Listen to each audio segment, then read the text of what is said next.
Hello dear everyone, एक बार फिर से स्वागत है आप सभी का एयर केमिस्ट्री क्लासेज में। और मैं हूं आपकी सुनीता मैम। और आज पढ़ेंगे हम लोग फिजिक्स क्लास 12 टर्म 2 एग्ज़ाम के लिए ray optics and optical instruments. Okay, इसके जो इम्पॉर्टेंट क्वेश्चंस हैं वो मैं आपको एक एक डील करूंगी और बताऊंगी, ठीक है। और आज मैंने ये पीडीएफ फॉर्म में इसलिए इस वीडियो को बना रही हूँ ताकि आपको पीडीएफ प्रोवाइड भी कर दूंगी साथ ही साथ, तो आप लोगों को कोई परेशानी नहीं होगी, ठीक है।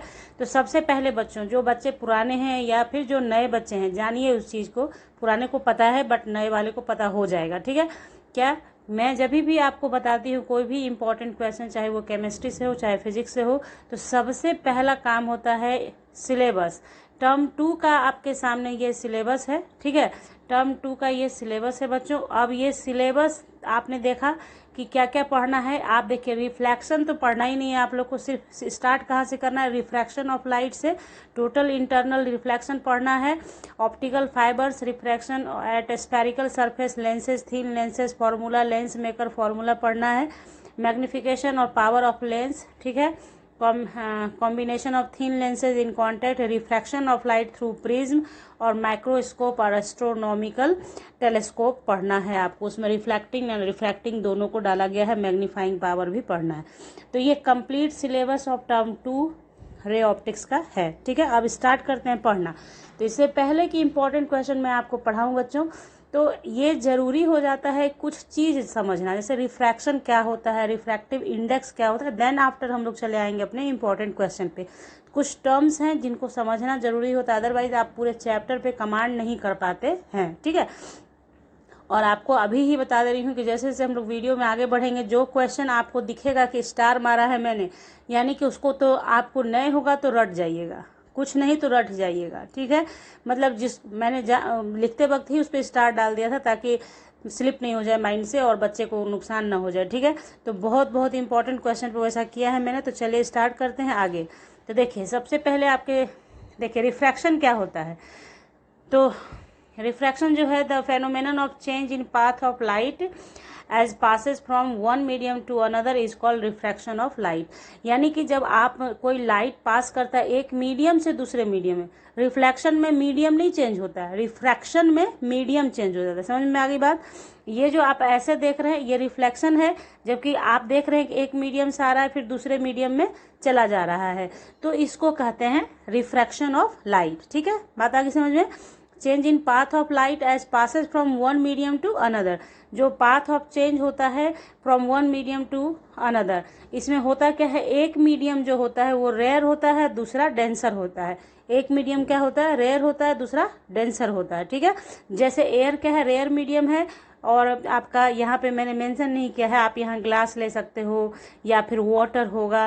तो जैसे मतलब एयर क्या होगा, रेयर है क्योंकि उसके मॉलिक्यूल्स दूर दूर होते हैं। गैस हुआ या फिर कोई सॉलिड लेते हैं मटेरियल आप, तो वो क्या हो जाएगा, डेंसर मीडियम हो जाएगा। क्यों डेंसर हो जाएगा? क्योंकि उसके मॉलिक्यूल पास पास होते हैं। क्लियर? चलिए, तो ये रिफ्रैक्शन आपने समझ लिया।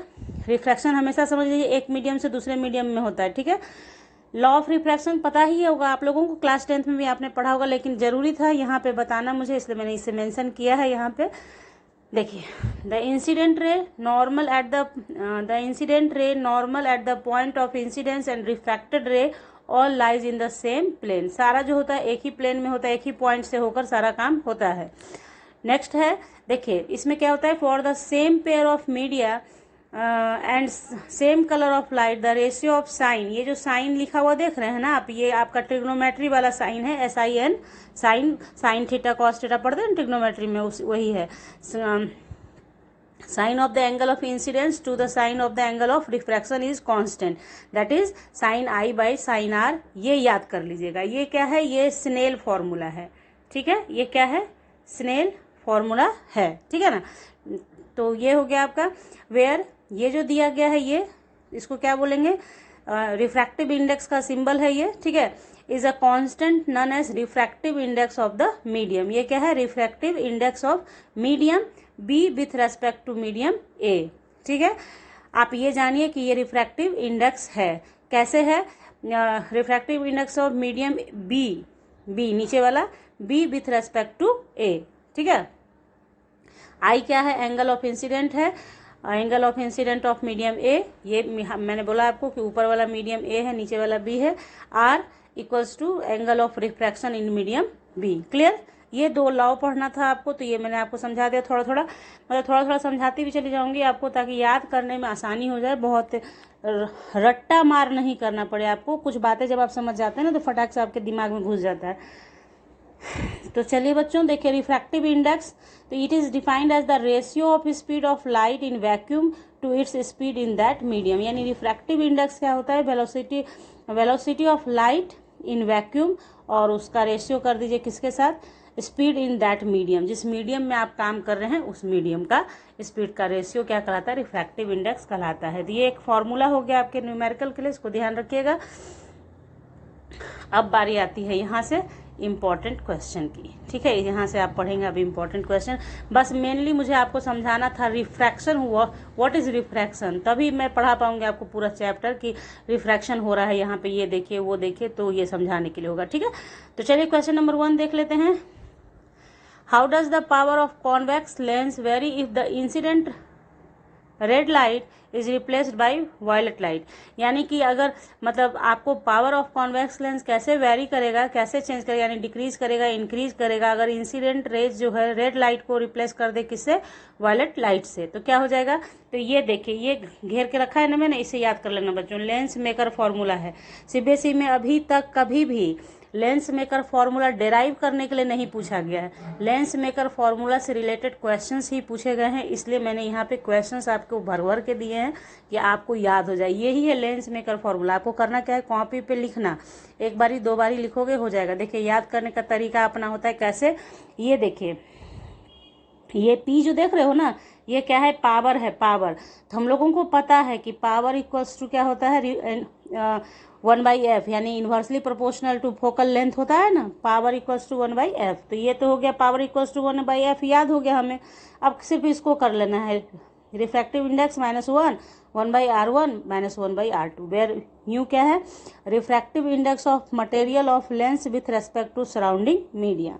R1 R2 क्या है? Radii of curvature of two surfaces, जो टू सरफेसेज है उसके रेडियाई ऑफ कर्वेचर। ये आपको पता होगा कि जब आप लेंस पढ़ते हैं तो उसमें होता है ना radii of curvature, radius of curvature, जिससे कट के बनता है ना, ये जैसे गोला ये रहता है, जैसे इसको काट के बनाते हैं आप, तो ये जो यहाँ सेंटर से यहाँ तक की दूरी को आर कहते हैं, तो यही बाद में जब इसको कटिंग करते हैं तो ये क्या कहलाता है? रेडियस ऑफ कर्वेचर कहलाता है। ये आपके लेंस की भाषा में रेडियस ऑफ कर्वेचर होता है, वही एक्चुअली रेडियस रहता है। ठीक है, ये आपने समझ लिया।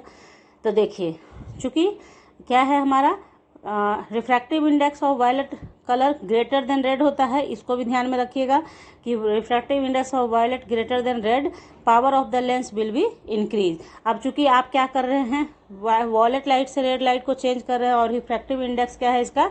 ज़्यादा है, तो ज़्यादा हो जाएगा यहाँ पे वैल्यू, जिसकी वजह से क्या हो जाएगा? हमारा power of the lens will be increase. ठीक है, क्वेश्चन नंबर नेक्स्ट देख लेते हैं हम लोग। देखिए, स्टार मारा है यहाँ पे मैंने, एकदम आएगा, छपेगा ये क्वेश्चन, ध्यान रखना एकदम से, मतलब याद कर लीजिए इसको, पूरे अच्छे से लिख दिया है यहाँ पे, ताकि आप लोग को नोट्स के लिए भी परेशानी नहीं हो। खैर चलिए, देखिए यहाँ पे, Y does the bluish colour predominant in clear sky. ये देखिए 2008, 2015 और भी कितने बार पूछ चुका है ये क्वेश्चन, मैंने उतना मेंशन नहीं किया, बस आपको दिखा दिया कि नंबर ऑफ टाइम्स पूछा गया हुआ है। किसी भी तरह से पूछेगा, अगर स्काई को ब्लू लिखता है तो यही आंसर होगा, कि ये अगर कह दिया कि वाई स्काई लुक्स ब्लू, है ना, या फिर Y does the bluish colour predominant in clear sky, तो कुछ भी पूछे स्काई को ब्लू बोल रहा है, यही आंसर होगा। समझ में आ गई बात?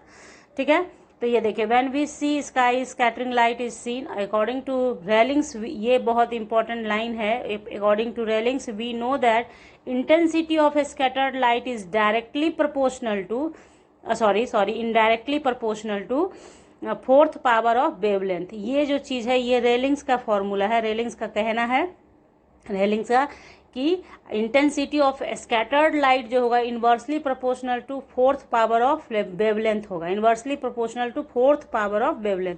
सो violet is scattered in maximum amount and red is scattered in minimum amount, but intensity of violet light is already in less amount in sunlight so sky appears blue due to second and third most scattered light। मतलब देखिए यहाँ पे violet light होता वही है, लेकिन चूंकि violet light क्या है, बीच बीच का है। वायलेट लाइट कहाँ होता है, विबजियोर के हिसाब से सबसे ऊपर।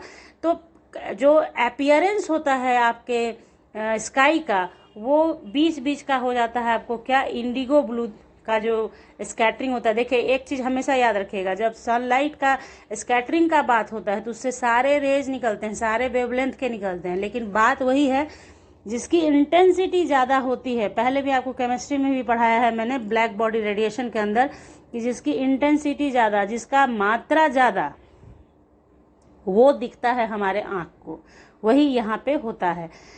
मान लीजिए अगर पूरा नहीं कुछ याद रहे तो आप इतना ही लिख दीजिएगा, वायलेट लाइट इज ऑलरेडी, यहाँ पे आप scattered in minimum amount but intensity of violet light is already in less amount in sunlight so sky appears blue. ठीक है, तो इतना से भी आपका चलेगा, अगर याद हो जाए तो इतना लिख दीजिएगा। ठीक है, नेक्स्ट क्वेश्चन देख लीजिए आप। देखिए यहाँ पे फिर ये क्वेश्चन आपको लगेगा कि बहुत इंपॉर्टेंट है। Why does the sun appears red at the time of sunrise and sunset. वही है, बात वही लिखना है, फिर से खाली थोड़ा सा फर्क ला देना है। क्या, ड्यूरिंग सनराइज और sunset the sun is near the horizon, sunlight has to travel a greater distance so shorter wave of blue region are scattered away by the atmosphere, red waves of longer wavelength are least scattered and reach the observer so the sun looks like। Question number 4 है हमारा, how does the angle minimum deviation of glass prism of refractive index 1.5 change if it is immersed in a liquid of refractive index 1.3। ठीक है, तो समझ गए बात कि क्या क्या मिनिमम डेविएशन होगा। तो ये देखिए रिफ्रैक्टिव इंडेक्स ऑफ ग्लास दिया हुआ, रिफ्रैक्टिव इंडेक्स ऑफ लिक्विड, तो देखिए 1.33 रिफ्रैक्टिव इंडेक्स दिया रहता है, मतलब कि वाटर है। अगर आप वाटर भी लिख दोगे तो चलेगा, याद कर लीजिए इतना कि रिफ्रैक्टिव इंडेक्स ऑफ वाटर होता है 1.33। ठीक है, वो याद रहना चाहिए। अब देखिए एंगल ऑफ मिनिमम डेविएशन का फॉर्मूला ये है, जहाँ ए जो है आपका एंगल ऑफ प्रिज्म है, एंगल ऑफ प्रिज्म। ठीक है, फॉर डेविएशन इन एयर क्या हो गया हमारा, देखिए mu g by mu a, mu ही बोलते हैं इसे, रिफ्रैक्टिव इंडेक्स गैस बटे रिफ्रैक्टिव इंडेक्स ए, गैस नहीं है ये ग्लास है। ठीक है, जी से ग्लास है और ये ए से एयर है, तो 1.5/1। ठीक है, तो ये हो गया 1.5।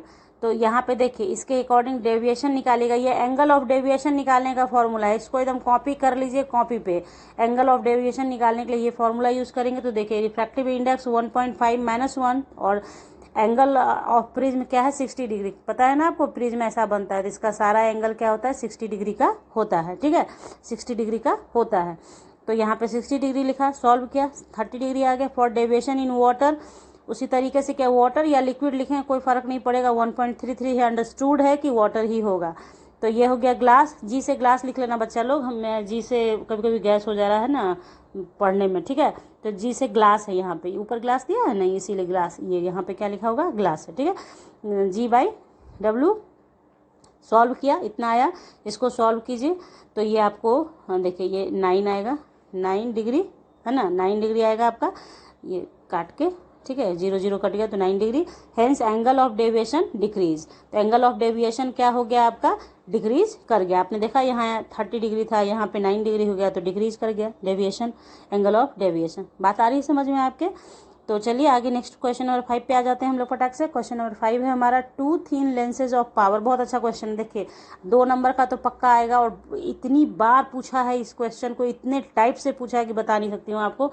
मैंने यहाँ देखिए 2 क्वेश्चंस मेंशन करे हैं जो मुझे इंपॉर्टेंट लगा कि नंबर ऑफ टाइम्स पूछा गया। देखिएगा, 2 thin lenses of power +4D dioptre, D मतलब डायोप्टर, लेंस का यूनिट होता है पावर का, लेंस के पावर का यूनिट होता है dioptre, and -2D are in contact, what is the focal length of the combination. ठीक है, तो फोकल लेंथ पहले तो P = P1 + P2 हो गया हमारा। हाँ, उसके बाद देखिए आपने क्या करना है कि P1 P2 कर दिया, तो P1 दिया हुआ है प्लस में, P2 दिया है निगेटिव में, जब सॉल्व किया तो +2D और डायोप्टर आया। अभी जस्ट आपको बोला फोकल लेंथ बटे 1/P हो गया, तो देखिए वहाँ था ना पावर बराबर 1/F, तो उसी तरह से F बराबर 1/P हो गया। तो इतना आ गया हमारा 0.5 मीटर। P1 निकाल, देखिए अब ये चीज़ आपको बनाना था, ये बना लिया आपने, यही तो निकालना था आपको, focal length of the combination. पहले पावर का कॉम्बिनेशन कर दिया, फोकल लेंथ निकाल दिया, तो बन गया मेरा एक क्वेश्चन, ठीक है। लेकिन देखिए यहाँ स्टार मारा है मैंने ताकि आपको बता सकूं। तो देखिए एक साल क्वेश्चन पूछा कि P1 मान लीजिए -2D था और P2 मेरा +2D था, तो P इक्वल्स टू क्या हो जाएगा, P1 + P2, यानी -2D + 2D बराबर 0, यानी फोकल लेंथ क्या हो जाएगा 1/0, यानी इन्फिनिटी। ठीक है, समझ गए बात। तो ये क्वेश्चन भी आ सकता है, ध्यान में रखिएगा। हो सकता है ये ना पूछ के यही पूछ दे कि बच्चे क्या समझते हैं 1/0 बराबर इन्फिनिटी, फोकल लेंथ इन्फिनिटी हो जाएगा, कोई उसका पता नहीं चलेगा आपको। ठीक है, आगे बात समझें। आइए क्वेश्चन नंबर 6 देखिए, कितना मज़ेदार क्वेश्चन है। दिख रहा होगा आपको कि कितना मेहनत इस पर किया है मैंने आप लोगों के लिए। कल से आप लोग कमेंट डाल रहे हो, मैंने कोई रिप्लाई नहीं किया है आप लोगों को, सिर्फ इसलिए क्योंकि आपके लिए ही क्वेश्चन तैयार कर रही थी, कौन सा इंपॉर्टेंट होगा, कैसा क्या ट्रेंड है सीबीएसई का, 35 मार्क्स में क्या पूछने के चांसेस हो रहे हैं। 70 मार्क्स का तो एग्जाम हो नहीं रहा, 35 में ही पूछेगा ना, इसी हिसाब से क्वेश्चन तैयार कर रही थी मैं। चलिए क्वेश्चन देख लेते हैं। आपको ढेर सारा कमेंट करना है बच्चों, इनकरेज करना है, मतलब कमेंट कीजिएगा। आपके कमेंट इतने माइंड ब्लोइंग होते हैं, इतना प्यार देते हैं आप लोग अपने कमेंट से कि मतलब बहुत मेहनत के बावजूद लगता है कि कुछ नहीं किया है। अभी तो बहुत कुछ करना है बच्चों के लिए। चलिए देखते हैं क्वेश्चन नंबर 6।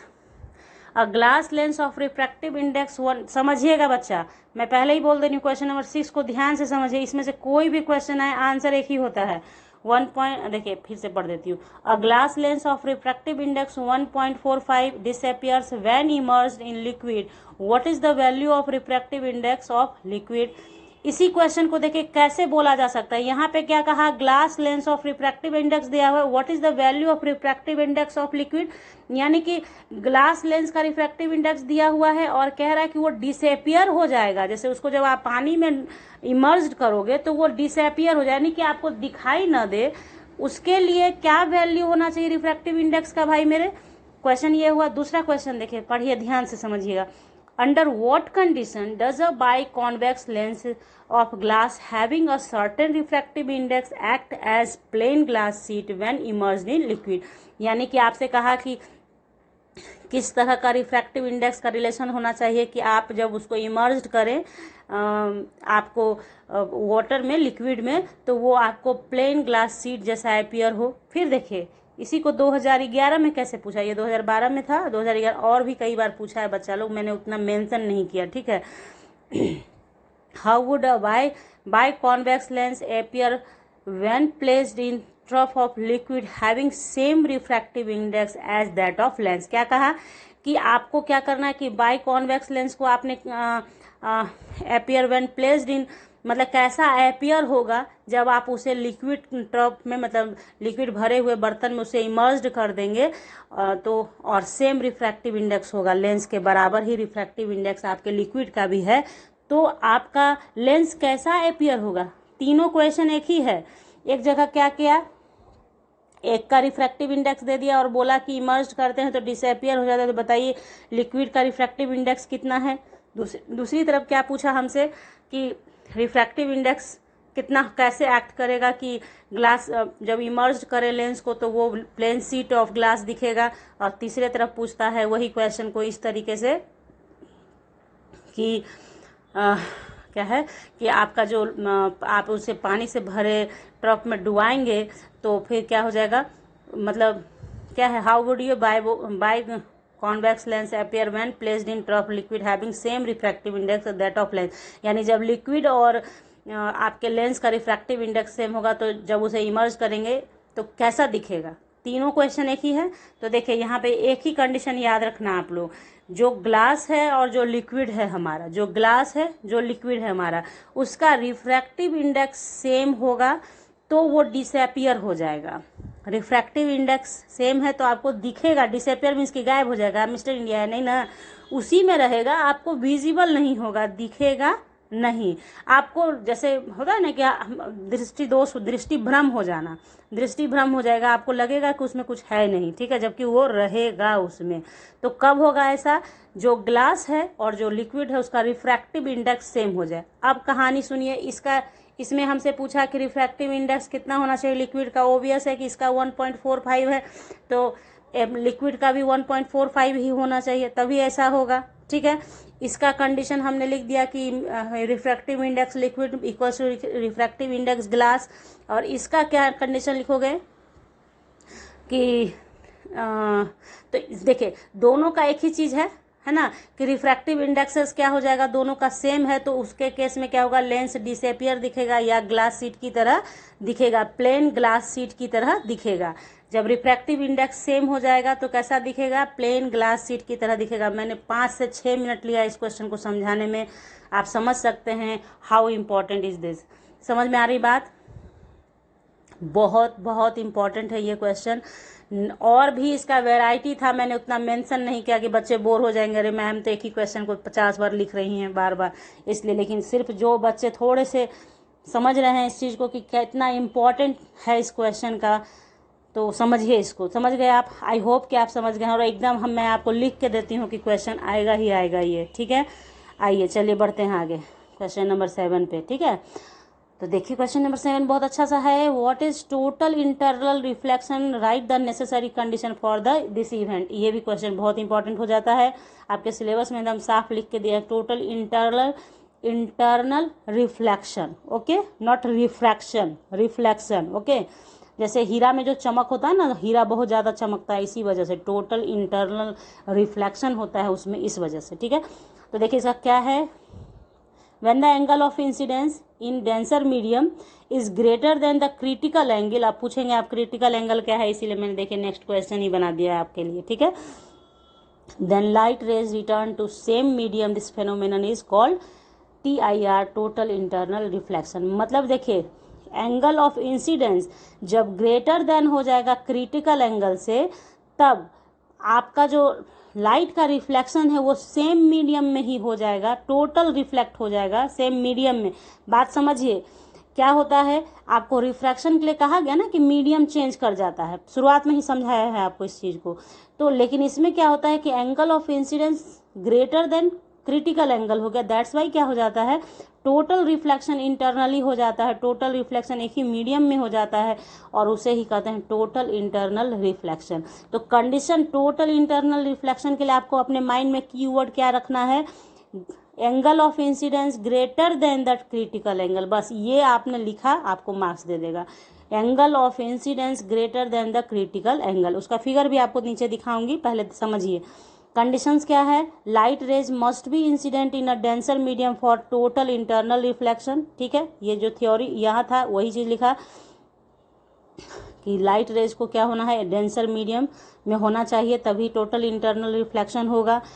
रेयर मीडियम में ये काम नहीं करेगा, डेंसर में ही काम करेगा। ठीक है, यानी 2 मीडियम होना चाहिए, रेयर और डेंसर, जिसमें कि डेंसर में टोटल रिफ्लेक्शन होगा। दूसरी बात, सबसे मोस्ट इंपॉर्टेंट बात कि angle of incident must be greater than critical angle होना चाहिए। ये जो सी देख रहे हैं ना, सी फॉर क्रिटिकल लिखा गया। ठीक है, आप अपने दिमाग में लिखिए उस चीज़ को। ठीक है, critical angle, okay, I greater than I C, यानी कि incidence greater than critical angle. Okay, अब बारी आती है कि व्हाट इज क्रिटिकल एंगल, तो देख लेते फटाक से, एकदम आएगा बच्चों। एक भी क्वेश्चन ऐसा नहीं है जिसको कहूँगी कि नहीं पढ़ना, बट पढ़ना जरूर सबको, बहुत इंपॉर्टेंट है, बहुत दिमाग लगा के बनाया है मैंने इस क्वेश्चंस को।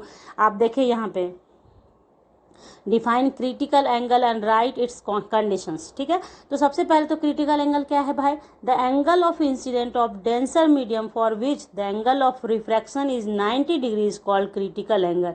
यानी आप जब डेंसर मीडियम में एंगल ऑफ इंसिडेंस जो होगा, angle of incidence of the denser medium for which angle of refraction is 90 degree is called critical angle. जब एंगल ऑफ रिफ्रैक्शन 90 डिग्री के बराबर हो जाता है तो क्या कहलाता है, वो क्रिटिकल एंगल कहलाता है। यानी कि यहाँ टोटल रिफ्लेक्शन के लिए क्या चाहिए, टोटल इंटरनल रिफ्लेक्शन के लिए 90 डिग्री से ज़्यादा होना चाहिए, क्योंकि क्रिटिकल एंगल तो 90 डिग्री पर ही होता है। कंडीशन क्या है, for critical angle light rays must be refracted from denser medium to rarer medium. For critical angle light ray must be refracted from denser medium to rarer medium. Denser medium देखिए, ये denser medium है, ये rare medium है। अब आप ध्यान से सुनिएगा, पहले ये जो फिगर आप देख रहे हैं ना, ये आपको भी बनाना है। अगर टोटल इंटरनल रिफ्लेक्शन आ जाएगा तो आपने भी बनाना है। तो पहले देखिए क्या है, ये डेंसर मीडियम है, यहाँ से इंसिडेंट हुआ, चूंकि एंगल जो यहाँ पे मान लिया कि angle of incidence 0, angle of incidence 0, तो ये ऐसे गया और बाहर चला गया, ठीक है। उसके बाद देखिए यहाँ से फिर ये इंसिडेंट हुआ और देखिए यहाँ पे ये रिफ्लेक्ट भी हुआ और ऊपर के तरफ भी गया, यानी रिफ्रैक्शन भी हुआ। इधर अंदर जो आया वो रिफ्लेक्शन, और एक मीडियम से दूसरे मीडियम में चला गया रिफ्रैक्शन, ठीक है। तो जब तक एंगल ऑफ इंसिडेंस आपका क्रिटिकल एंगल के बड़ा नहीं होगा तो टोटल रिफ्लेक्शन नहीं होगा, टोटल इंटरनल रिफ्लेक्शन नहीं होगा। कुछ रिफ्लेक्शन भी हो जाएगा और कुछ बाहर भी चला जाएगा। बात आ रही समझ में। फिर देखिए एक रे यहाँ से गया तो यहाँ पे आप देखिएगा, जब मैं ये हटा दूंगी ना तो आप देखिएगा यहाँ रेड कलर जो आप देख रहे हैं वो रिफ्रैक्शन है, रिफ्रैक्शन है। एक मीडियम से आपका रे एक मीडियम से दूसरे मीडियम में गया, that is your refraction. Clear, समझ में आ रही बात। रिफ्रैक्शन किसको कहते हैं, आपका रे इंसिडेंट होकर दूसरे मीडियम में चला गया तो रिफ्रैक्शन है। तो यहाँ पे देखिए ये मैंने रेड से किया है तो रिफ्रैक्शन है, ये रेड से किया रिफ्रैक्शन। आप देखिए, आप ध्यान दीजिएगा यहाँ इस फिगर पे, यहाँ पे ये भी देखिए आप 90 रेड से लिखा हुआ, ये लाइन भी रेड से खींचा गया है। तो ये भी देखिए जब ये रे गया इंसिडेंट हुआ तो 90 डिग्री पे ये दूसरे मीडियम में नहीं जाके यहीं पे 90 डिग्री पे रिफ्रैक्शन हो गया, ठीक है, इधर रिफ्लेक्शन हो गया। उसके बाद जो इंसिडेंट कर रहे हैं उसमें आप देखेंगे ध्यान से, तो थोड़ा फिगर बना नहीं है बच्चों, आपके एनसीईआरटी बुक में है, आप देख लेना, थोड़ा सा कट गया है लेने में फिगर इसका। तो यहाँ पे कुछ नहीं है, तो आपको कैसे करना है, ये ऐसे गया, अब टोटल रिफ्लेक्शन हो जाएगा अंदर की तरफ, अब बाहर रिफ्लेक्शन जाएगा ही नहीं कुछ। क्यों, क्योंकि 90 डिग्री से ज़्यादा हो जाएगा। इसके बाद यहाँ पे छोटा था, यहाँ 0 था, यहाँ 60 मान लो, यहाँ 90 हो गया, यहाँ पे आप मान लो 90 से ऊपर चला गया, तो ऊपर रिफ्रैक्शन ऊपर नहीं जाएगा, टोटली इंटरनली रिफ्लेक्शन हो जाएगा डेंसर मीडियम में। तो यही था आई ग्रेटर देन सी, या आई सी भी आप लिख सकते हैं, यानी I greater than incident angle greater than critical angle हो गया, 90 से बड़ा हो गया। 90 तक तो आप देख रहे हैं रिफ्रैक्शन हो रहा है, 90 से जैसे ही बड़ा होगा रिफ्रैक्शन नहीं होगा, रिफ्लेक्शन होगा। वर्ड को सुनना ध्यान से कान में लगा के, ओके, बात आ गई समझ में। तो मैंने क्या कहा, इंटरनल रिफ्लेक्शन अगर आता है तो आपने भी एक रफ डायग्राम ऐसे बना देना है। कुछ नहीं बनाना है तो आपको ऐसे सिखा दे रही हूँ थोड़ा सा रफली, देखो इसी पे सिखाती हूँ, फिर तो हो जाएगा ठीक। ऐसे करना, ऐसे बना दिया, हाँ। अब क्या करना, ऐसे ले गए, ऐसे कर देना, और इसको ऐसे ऐसे बना दिया, एक मतलब नॉर्मल बना दिया, और ये इंसिडेंट हो गया।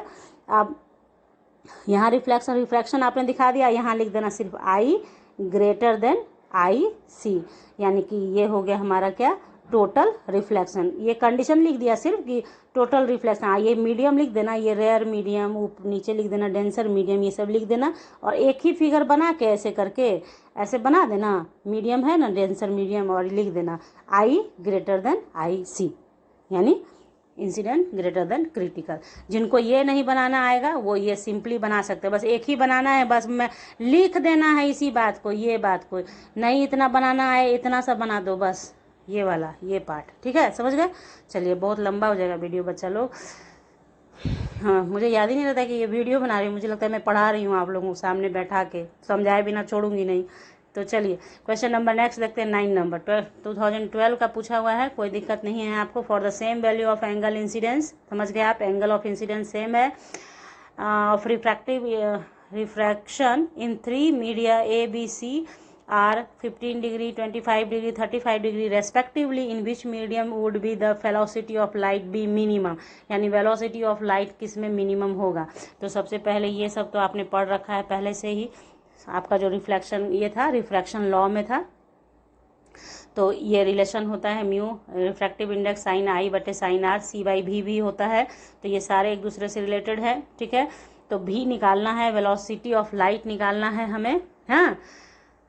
तो देखिए यहाँ पे आप क्या देख रहे हैं, एंगल ऑफ इंसिडेंट क्या है, सेम है, तो सी क्या है, वेलोसिटी ऑफ लाइट है इन वैक्यूम जो होता है ना, वेलोसिटी ऑफ लाइट, और आई ये दोनों के दोनों कांस्टेंट है कि नहीं है, देखो ध्यान से, एंगल ऑफ इंसिडेंट भी सेम, और सी तो सबके लिए सेम होता है, वेलोसिटी ऑफ लाइट वो तो सेम होता है सबके लिए, तो ये दोनों कांस्टेंट हो गया। तो किसके भी जो होगा प्रोपोर्शनल टू साइन आर होगा कि नहीं होगा, भी इक्वल्स टू साइन आर, है ना। तो बस उसी तरह से V है प्रोपोर्शनल टू साइन 15, V भी साइन 25, VC इतना। तो ओबियस है, आप वैल्यू समझते हैं बच्चे लोग कि 35 ग्रेटर होगा 25 से 15 से, इसलिए वेलोसिटी भी इसी तरह से होगा, यानी velocity of light is minimum in medium ए होगा। एकदम प्रैक्टिस कर लेना, velocity of light is minimum in medium ए हो जाएगा, ठीक है। नेक्स्ट क्वेश्चन पे आइए फटाक से, क्वेश्चन नंबर 10 है हमारा। देखिए पीछे भी पढ़ा है आपने, फिर एक बार देख लो थोड़ा सा, कुछ इसमें था ट्विस्ट। 2014 का है और यहाँ देख लो स्टार भी मार दिया है मैंने। तो देख लो यहाँ, biconvex lens made of a transparent material of refractive index 1.25 is immersed in water of refractive index 1.33। समझ गए ना। Will the lens behave as converging और a diverging lens give reason. मतलब अब कह रहा है कि ऐसा ऐसा है भैया, बाई कॉन्वेक्स लेंस है जिसको आपने मेड ऑफ ट्रांसपेरेंट मटेरियल का बना हुआ है, तो उसे जब आप उसका रिफ्रैक्टिव इंडेक्स भी दे रखा है, उसको वाटर में इमर्ज करते हैं। आपने एक चीज़ तो गौर कर लिया कि ये रिफ्रैक्टिव इंडेक्स अलग अलग है, यानी कि डिसएपियर जैसा तो दिखेगा नहीं। अभी बहुत देर तक पढ़ाया है आपको ऊपर में, तो दोनों का रिफ्रैक्टिव इंडेक्स अलग अलग होगा। तो अब आपने बताना है कि ये जो आपका है वो कैसा बिहेव करेगा लेंस, कन्वर्जिंग लेंस की तरह या डाइवर्जिंग लेंस की तरह बिहेव करेगा। तो आइए, द लेंस मेकर फॉर्मूला है ये आगे भी था इसलिए मैंने फिर से नहीं लिखा है यहाँ पे। तो लेंस मेकर फॉर्मूला के हिसाब से ये हो गया, तो μ1/μ2 कर देंगे, तो ये आपका, तो देखते जाइए फटाक से। तो यहाँ पे देखिए μ1/μ2 हो गया, इतना आया वैल्यू।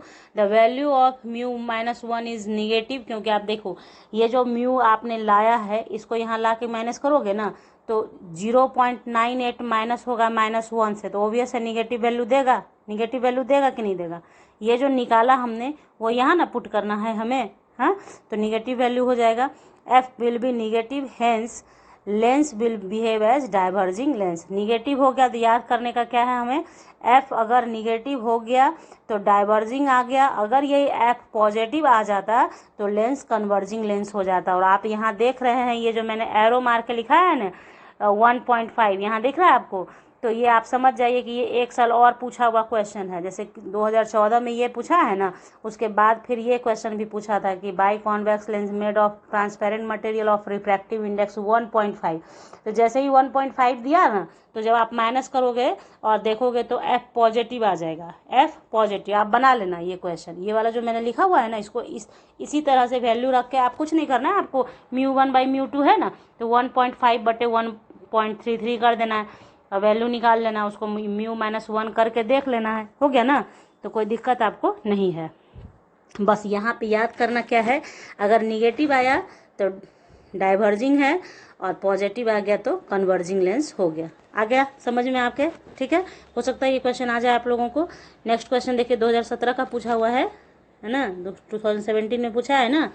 क्या पूछा है देखिए, how does the angle of minimum deviation of glass prism vary if the incident violet light is replaced by red light. पहले भी पढ़ा रखा है आपको, आगे भी ऊपर भी, तो यहाँ था, तो चूंकि 17 का पूछा हुआ है, रिसेंट है इसलिए।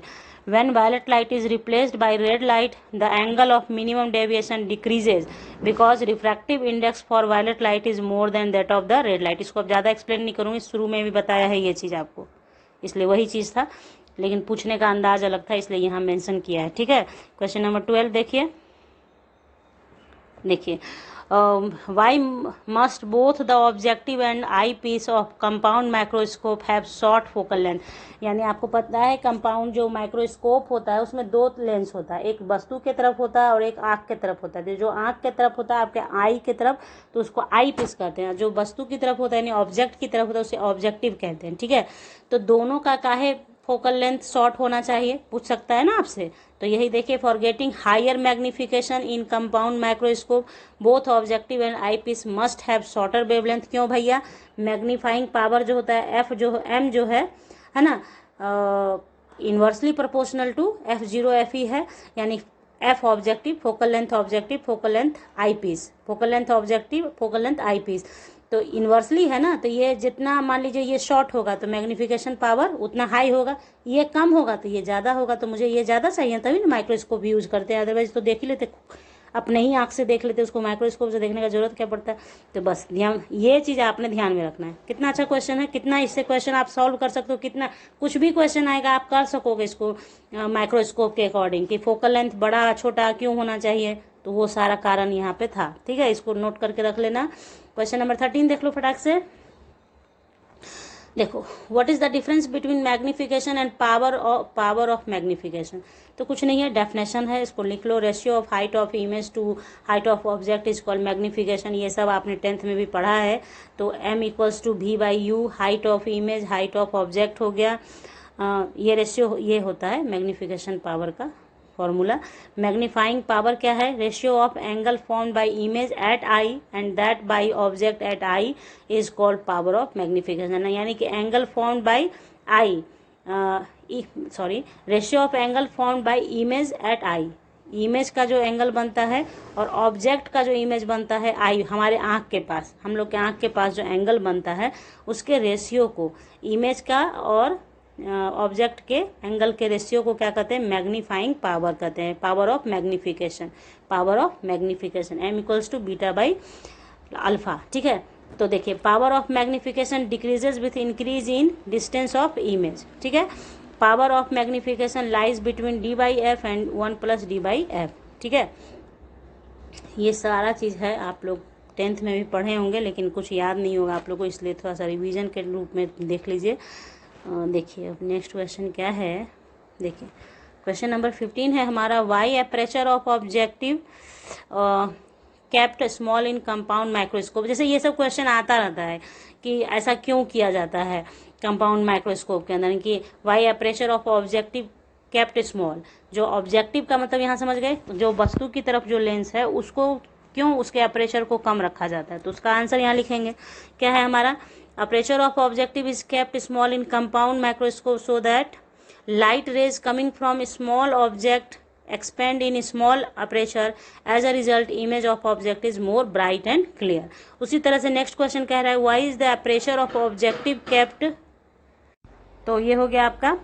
तो देखिए बस why is aperture of objective kept large in telescope। देखिए यहाँ पे ऑब्जेक्टिव स्मॉल रखा गया, माइक्रोस्कोप था, ठीक है, जबकि टेलीस्कोप को दूर वाला चीज देखना है ना, हमें दूर का चीज देखना है। माइक्रोस्कोप का काम है छोटे चीज को बड़े दिखाना, अब टेलीस्कोप का काम है दूर की चीज को दिखाना। तो दोनों का फर्क है, इसलिए देखिए सो दैट, देखिए यहाँ तक आप लिख लीजिएगा ऐसे, aperture of objective kept large in telescope so that more light coming from long distant object is collected in large aperture. दूर से आएगा तो लार्ज अपर्चर पे, उन्हें साइज की बात कर रहा है, aperture object in large aperture objective, as a result image of the object is more bright and clear। बात एक ही है, more bright और clear ही ऑब्जेक्ट को देखना है। फर्क है कि इसमें छोटे को बड़ा दिखाना है, यहाँ दूर वाले को साफ दिखाना है। ठीक है, समझ गए आप क्या होता है। इनमें से कोई भी क्वेश्चन पूछ सकता है। इससे फायदा क्या हुआ आपका कि आपने कंपाउंड माइक्रोस्कोप का भी कुछ क्वेश्चन कर लिया, टेलीस्कोप का भी क्वेश्चन आपने किया। अब देखिए आगे ये जो बहुत अच्छा क्वेश्चन है, ऑप्टिकल फाइबर क्या होता है, ऑप्टिकल फाइबर। तो ऑप्टिकल फाइबर देखिए क्या है, it is a fibre tube, मतलब ट्यूब जैसा हो जाता है फाइबर, ग्लास फाइबर होता है। इसके वजह से, इसी की वजह से आप लोग नेट वगैरह यूज करते हैं। आप लोग नहीं, मैं भी करती हूँ, सारे लोग करते हैं। ठीक है, it is a fibre tube of glass और quartz which works on the principle of total internal reflection. तो अगर गलती से पूछ दे कि application of total internal reflection, तो आप ये लिख सकते हैं इन ऑप्टिकल फाइबर। और ऑप्टिकल फाइबर तो बता ही रही हूँ आपको, क्वेश्चन पूछ सकता है ना कि टोटल इंटरनल रिफ्लेक्शन आपने पढ़ा दिया। ठीक है, टोटल इंटरनल रिफ्लेक्शन का यूज़ क्या है या एप्लीकेशन क्या है, तो ऑप्टिकल फाइबर में है। फिर आपका जैसे हीरे में जो चमक होती है टोटल इंटरनल रिफ्लेक्शन से होता है। तो अगर क्वेश्चन पूछ दे कि डायमंड के बारे में, तो टोटल इंटरनल रिफ्लेक्शन से ही होता है, वो ध्यान में रखना है आपको। ठीक ना, हाँ, तो देख लीजिए एप्लीकेशन क्या है, in the medical field like in endoscopy, in the field of computer lines, यानी नेट वगैरह के लिए जो इस्तेमाल होता है वो आपने सुना होगा ऑप्टिकल फाइबर। मतलब जैसे ये फाइबर की तरह होता है लेकिन ऑप्टिकल होता है, और जब ये फाइबर एक जगह एकजुट होता है ढेर सारा, तो ट्यूब लाइक दिखता है, ट्यूब की तरह हो जाता है, और टोटल इंटरनल रिफ्लेक्शन शो करता है। अब देखिए क्वेश्चन नंबर 17 है हमारा कि difference between reflecting and refracting telescope. अब रिफ्लेक्टिंग और रिफ्रैक्टिंग टेलीस्कोप क्या होता है भैया, बहुत बढ़िया सा डिफरेंस है, देख लीजिए। रिफ्लेक्टिंग टेलीस्कोप कब कहते हैं, आजकल यही इस्तेमाल होता है ज़्यादा। देखिए objective is large concave mirror, जैसे जो रिफ्रैक्टिंग टेलीस्कोप होता है ना, उसमें दोनों के दोनों लेंस होता है, यानी आई पीस और ऑब्जेक्टिव दोनों के दोनों लेंस होता है। लेकिन उस चीज को हटा के कि थोड़ा सा और इनलार्ज करने के लिए क्या किया गया कि ऑब्जेक्टिव का वो कॉनकेव मिरर का बना दिया गया। तो रिफ्लेक्टिंग टेलीस्कोप क्या हो गया, objective is large concave mirror, image is more bright and clear than refractive telescope. समझ गए आप कि रिफ्लेक्टिंग टेलीस्कोप में क्या होता है कि ऑब्जेक्ट, बस ध्यान याद कर लीजिए इसको, ऑब्जेक्टिव क्या होता है, लार्ज कॉनकेव मिरर हो जाता है और इमेज आपका और भी ज़्यादा क्लियर एंड ब्राइट हो जाता है। कॉमन डिफरेंस था दोनों के बीच, ये आपको समझ लेना था, कोई मेहनत नहीं है, एक ही चीज़ होता है, खाली यहाँ पे आपका क्या है, मिरर है और वहाँ पे लेंस होता है ऑब्जेक्टिव के जगह पे, ठीक है। तो इस तरीके से मैंने पूरी कोशिश की है कि इन 17 क्वेश्चंस के अंदर आपने देखा होगा कि ऐसा यहाँ पे 20 से 25 क्वेश्चंस भी आपने कर लिया है, जैसे मैंने लिखा है बीच बीच में 2 3 4 को डाल के। तो आपको क्या करना है कि इस तरीके से आपने पूरा चैप्टर कवर किया है, पूरा सारी बातें आपके दिमाग में हैं। और आपको बता दूं कि बहुत ज़्यादा कंपाउंड माइक्रोस्कोप का फिगर बनाना ये सब नहीं आएगा, इसलिए क्योंकि इस बारी बच्चे लोग क्लासेस नहीं गए हैं, तो सीबीएसई को भी ये पता है कि किस टाइप का क्वेश्चंस देना है जो बच्चे कर सकते हैं। तो उसी के हिसाब से यहाँ पे जो भी क्वेश्चंस आप देख रहे हैं आप 100% देख लेना। इसमें से आपको मैंने 17 और 20 पढ़ाया है ना, तो 5 क्वेश्चंस तो मस्ट है कि आएगा, और करके आए, मिला के आए, बीच बीच में आए, लेकिन आएगा ही आएगा। जिसमें से total internal reflection, blue colour का स्काई क्यों दिखता है, ऑप्टिकल फाइबर, ये सब एकदम से पढ़ के जाना है आपको, एकदम आएगा ही आएगा। तो आई होप कि आप सारी बातों को समझ गए हैं, आपको मेरा तरीका अच्छा लगा हो पढ़ाने का, पीडीएफ के फॉर्म में या आप कॉपी पे ही जैसे मैं पहले पढ़ाया करती थी वैसे पढ़ना चाहते हैं तो सारी बातों को कमेंट सेक्शन में लिखिएगा और जुड़े रहिएगा साथ में बेल को दबा के, ताकि आप लोगों को मैं जैसे ही वीडियोज़ डालूंगी आगे दूसरे चैप्टर्स के, तो आपको नोटिफिकेशन मिलेगा समय से और आप देख पाएंगे। और आप लोग तो मेरे बहुत प्यारे बच्चे हैं, लाइक शेयर कर तो देंगे ही देंगे, ज़्यादा से ज़्यादा शेयर कीजिए, ज़्यादा से ज़्यादा लाइक कीजिए और जुड़िए मेरे साथ। मिलते हैं नेक्स्ट क्लास में नेक्स्ट टॉपिक के साथ, तब तक के लिए bye, thank you, take care.